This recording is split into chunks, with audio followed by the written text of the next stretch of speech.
ہر عبادت کی روح تو ایک ہی چیز ہے کہ اللہ تعالیٰ کی رضا حاصل ہو جائے، اور طریقہ ہر عبادت کا مختلف ہے۔ نماز پڑھنے کا الگ طریقہ ہے، روزے کا الگ طریقہ ہے، زکوٰۃ ادا کرنے کا الگ طریقہ ہے، حج کا الگ طریقہ ہے، اسی طرح قربانی کا بھی الگ طریقہ ہے۔ اور قربانی کا طریقہ یہ ہے کہ انسان جانور ذبح کرے۔ اگر وہ جانور ذبح نہیں کرتا، وہ لاکھوں کروڑوں روپے اللہ کی راہ میں خرچ کر دے، لیکن قربانی چھوڑنے کی وجہ سے وہ گنہگار ہوگا۔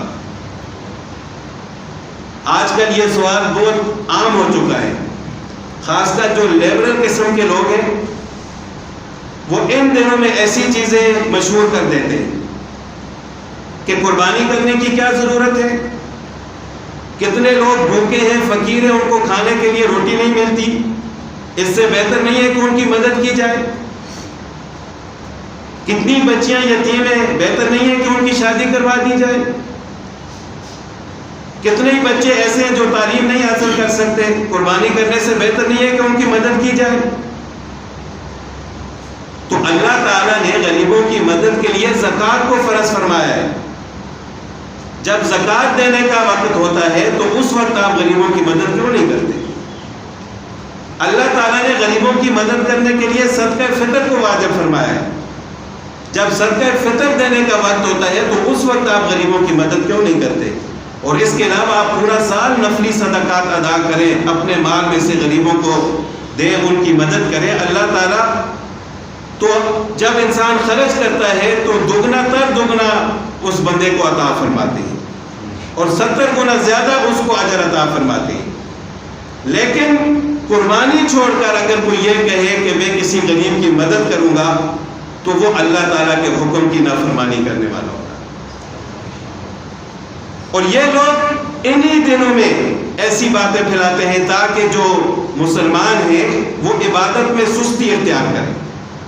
یہ ایک مخصوص لابی ہوتی ہے، ورنہ آپ انہی لوگوں کی زندگیوں کو دیکھیں تو ان کے گھر میں جب شادی ہوتی ہے تو کروڑوں روپے کے اخراجات ہوتے ہیں، وہاں پر ان کو غریب کیوں نہیں یاد آتے؟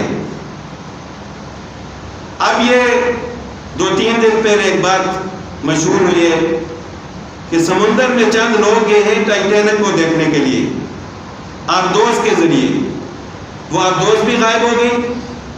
5 آدمی تھے، ان میں سے ایک آدمی پر جتنا خرچہ آیا ہے وہ $2.5 ہے۔ اب ان لوگوں کو مشورہ کیوں نہیں دیا جاتا کہ بھائی کس لیے سمندر کی تہ میں جاتے ہو؟ اپنی جان بھی ضائع کی، پیسہ بھی ضائع کیا، تو یہ پیسے غریبوں میں خرچ کر دو۔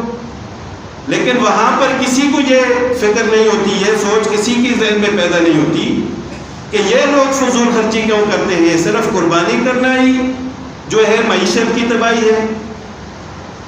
تو حقیقت میں اگر دیکھا جائے تو قربانی کرنے سے اللہ تعالیٰ لوگوں کے رزق میں زیادہ اضافہ فرماتے ہیں۔ آپ دیکھتے ہیں کتنے ہی لوگ کاروبار کرتے ہیں قربانی کے ذریعے، کتنے ہی ایسے غریب فقراء ہوتے ہیں جن کو پورا سال گوشت کھانے کو نہیں ملتا لیکن وہ قربانی کے موقع پر کھاتے ہیں۔ یہ لوگ جانور جو خریدتے ہیں، فروخت کرتے ہیں، بیوپاری، وہ کتنے پیسے کماتے ہیں۔ پھر کسائی جو ہوتے ہیں ذبح کرنے والے، ان کے لیے اللہ تعالیٰ کتنے رزق کے دروازے کھول دیتے ہیں۔ اور حتیٰ کہ جانور کو ذبح کر کے جو اس کی آنتیں وغیرہ پھینک دی جاتی ہیں، بعض لوگ ان پر بھی کاروبار کرتے ہیں، ان کو بھی اٹھا کر وہ فروخت کر کے کئی چیزیں